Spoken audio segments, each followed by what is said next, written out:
देखिए, आज हम लोग जानेंगे पुष्पी पौधों में लैंगिक जनन कि किस प्रकार पुष्पी पौधों में यानी कि पुष्प में लैंगिक जनन कैसे होता है।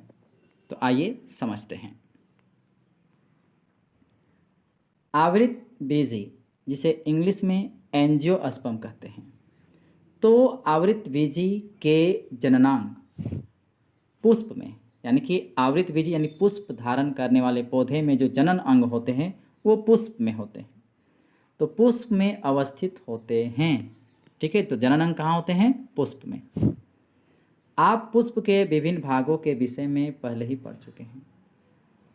आप पहले ही पुष्प के विभिन्न भागों के बारे में पढ़ चुके हैं, तो आइए बताना चाहेंगे कि पुष्प में कौन कौन से मुख्य भाग होते हैं। तो सबसे पहले बाह्य दल, ये देखिए जो हरा रंग का जो दिख रहा है ये है बाह्य दल। उसके बाद होता है दल, ये देखिए जो रंगीन वाला जो है जिसको पंखुड़ी भी कहते हैं। उसके बाद आता है पुंकेसर, ये देखिए ये है पुंकेसर जिसमें परागकोश और तंतु दोनों शामिल हैं। एवं स्त्री केसर, देखिए स्त्री केसर में देखिए ये बीच में जो भाग है ये स्त्री केसर का है जिसमें वर्तिकाग्र, वर्तिका और अंडाशय आता है। तो ये पुष्प के मुख्य भाग हैं। पुंकेसर एवं स्त्री केसर पुष्प के जनन भाग हैं। अगर आपसे पूछा जाए कि पुष्प के जनन भाग कौन हैं, तो आपका जवाब होना चाहिए पुंकेसर और स्त्री केसर। जिनमें जनन कोशिकाएं होती है यही वो भाग हैं पुंकेसर और स्त्री केसर जहाँ पर जनन कोशिकाएं होती हैं। पंखुड़ी एवं बाह्य दल के क्या कार्य हो सकते हैं? अभी देखिए, अभी हम लोगों ने देखा पुंकेसर और स्त्री केसर जनन कोशिका इसमें होती है, तो ये चलिए जनन के भाग हैं। तो अब प्रश्न ये उठता है कि पंखुड़ी और बाह्य दल का तो फिर क्या कार्य है? तो आइए समझते हैं। जब पुष्प में पुंकेसर अथवा स्त्रीकेसर में से कोई एक जननांग उपस्थित होता है, मान लेते हैं कोई पुष्प में या तो पुंकेसर मौजूद है या तो स्त्रीकेसर मौजूद है, दोनों नहीं मौजूद हैं, तो ऐसे पुष्प एक लिंगी पुष्प में आते हैं। इसके उदाहरण पपीता, तरबूज हैं। ठीक है, तो इसे एक लिंगी पुष्प कहेंगे। जब पुष्प में पुंकेसर और स्त्रीकेसर दोनों उपस्थित होते हैं, चलिए मान लेते हैं कि पुष्प मान लेते क्या है, पुष्प में मान लेते हैं कि दोनों है, स्त्रीकेसर भी है और पुंकेसर भी है, तो ऐसे पुष्प को क्या कहेंगे? तो ऐसे पुष्प को उभयलिंगी कहेंगे, मतलब जिसमें दोनों ही मौजूद हैं। ये गुड़हल, सरसों कुछ उदाहरण हो गए, और भी बहुत सारे एग्जाम्पल ले सकते हैं। अब यहाँ उठता है कि पुंकेसर में क्या होता है और स्त्रीकेसर में। तो पुंकेसर नर जननांग है, पुंकेसर पुष्प के नर जनन अंग को प्रदर्शित करता है, जहाँ पर क्या होता है परागकण बनते हैं, यानी कि पुंकेसर में परागकण बनाते हैं। परागकण सामान्यतः पीले हो सकते हैं, परागकण प्रायः क्या हो सकते हैं? पीले रंग के हो सकते हैं। आपने देखा होगा कि जब आप किसी पुष्प के पुंकेसर को छूते हैं तब हाथ में एक पीला पाउडर लग जाता है, तो वही क्या है? परागकण है।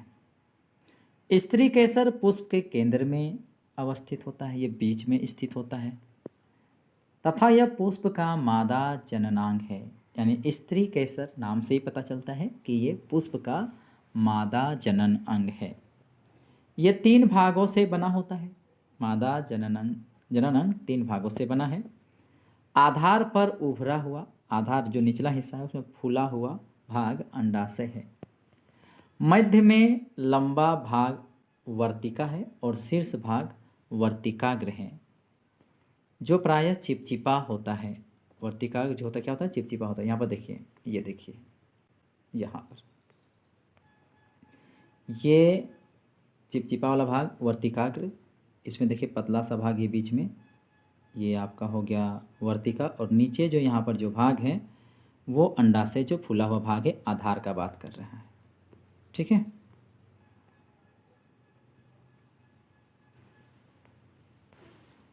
अंडाशय में क्या होता है, अंडाशय में बीजांड होते हैं तथा प्रत्येक बीजांड में एक अंड कोशिका होती है। परागकण द्वारा उत्पादित, परागकण में क्या होता है, उत्पन्न होता है नर युग्मक और वो अंडाशय की अंड कोशिका से संलयित हो जाती है, उसे फ्यूज हो जाती है, मिक्स हो जाती है। तो परागकण में जो उत्पन्न होते हैं, उत्पादित जो नर युग्मक होते हैं, अंडाशय की जो अंड कोशिका है उससे संलयित हो जाती है, फर्टिलाइज हो जाती है, फ्यूज हो जाती है। जनन कोशिकाओं के इस युग्मन अथवा निषेचन से, जब ये जनन कोशिकाएं आपस में युग्मन होते हैं, जुड़ते हैं यानी निषेचन होते हैं, तो उसके फलस्वरूप युग्मनज बनता है, जिन्हें इंग्लिश में जायगोट कहते हैं। और वही युग्मनज क्या होता है, जिससे नए पौधे में विकसित होने की क्षमता होती है। युग्मनज में क्या होता है, नए पौधे में विकसित होने की क्षमता होती है। अतः परागकणों को पुंकेसर से वर्तिकाग्र तक स्थानांतरण की आवश्यकता होती है। एक आवश्यकता ये हो जाती है कि जो परागकण है, जो नर जनन अंग हैं और उसमें नर कोशिका कह सकते हैं, जो नर युग्मक उसमें है, तो उसको क्या होना पड़ता है कि स्थानांतरण होना पड़ता है और वर्तिकाग्र तक आना होता है।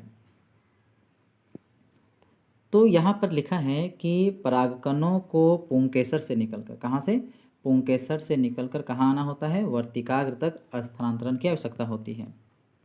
यदि परागकणों का यह स्थानांतरण उसी पुष्प में, जिस एक ही पुष्प है, तो पुंकेसर से निकल के वर्तिकाग्र पर आता है परागकण, तो इस प्रकार के परागकण को क्या कहेंगे, यह स्वपरागन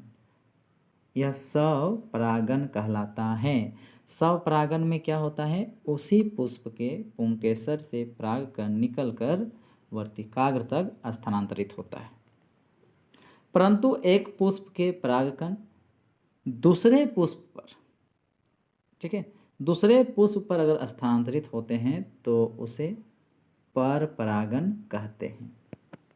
तो यहाँ पर परागकण के निकल के वर्तिकाग्र तक आना, ये दो प्रकार में हो गया, एक स्वपरागन और दूसरा परपरागन। स्वपरागन में क्या होता है, उसी पुष्प के पुंकेसर से वर्तिकाग्र तक परागकण आते हैं, या उस पुष्प के उस पेड़ के किसी दूसरे में, मगर अब एक पुष्प से परागकण निकलकर किसी दूसरे पेड़ के उस स्वयं प्रजाति के दूसरे पेड़ के पुष्प में जाता है, तो वो परपरागन कहेंगे। तो यहाँ पर लिखा है, देखिए, एक पुष्प के परागकण दूसरे पुष्प पर स्थानांतरित होते हैं तो उसे परपरागन कहते हैं।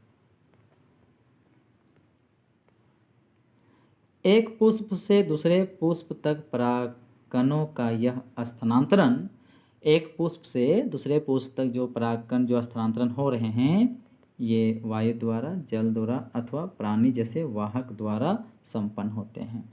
तो यहाँ पर स्थानांतरण होने के पीछे जो मदद कर रहा है वो वायु द्वारा हो सकता है, जल द्वारा हो सकता है, या किसी प्राणी द्वारा, वाहक के द्वारा हो सकता है, संपन्न होता है।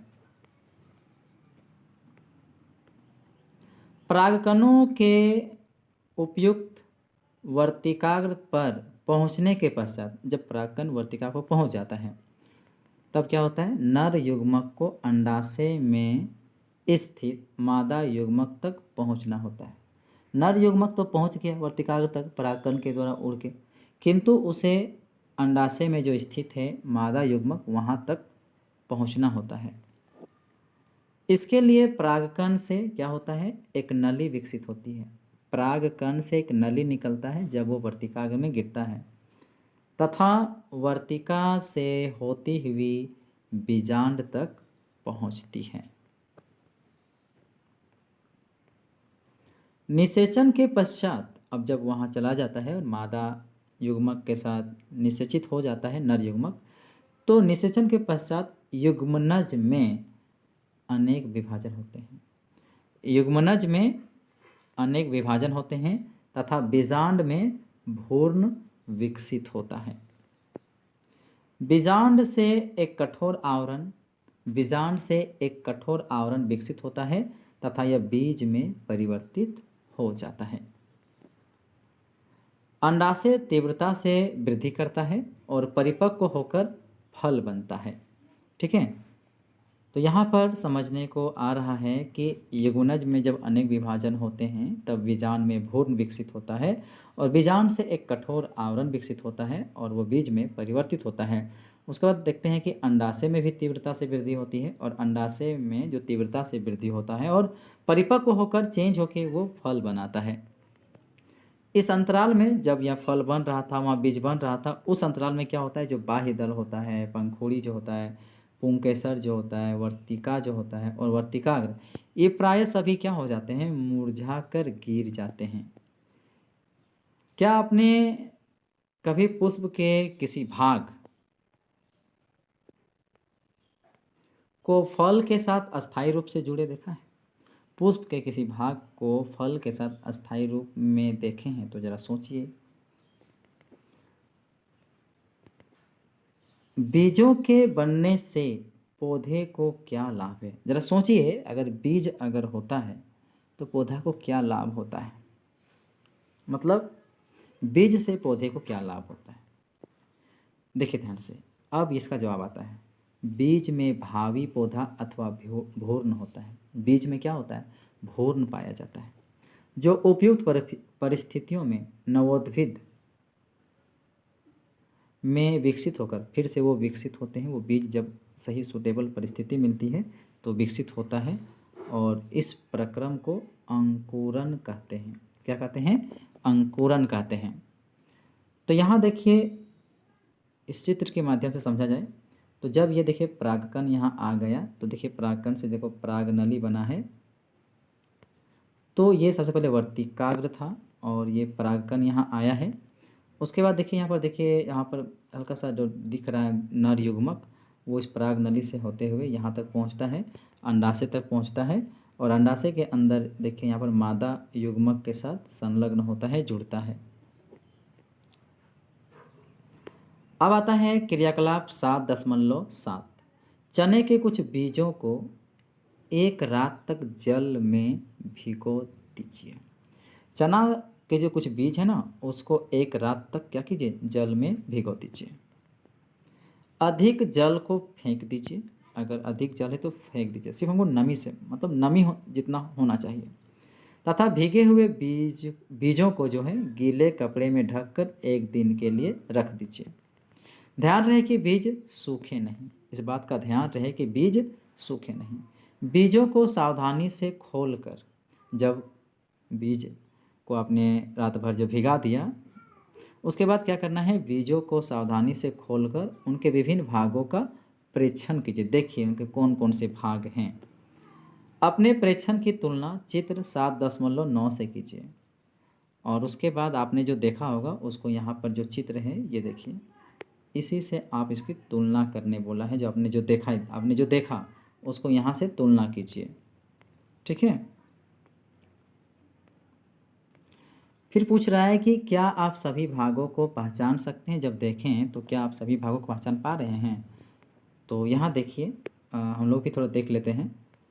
तो ये बीज है, जब इसको रात भर जब उसको भिगाएं, उसके बाद देखिए हम लोग इस तरह की चीज़ देखने को मिल रहा है। ये क्या है, ये है बीजपत्र। 2 बीजपत्र हो गया, चूँकि चना में 2 बीजपत्र होता है और ये इसके अंदर भोजन जमा रहता है तो खाद्य संग्रह लिखा हुआ है।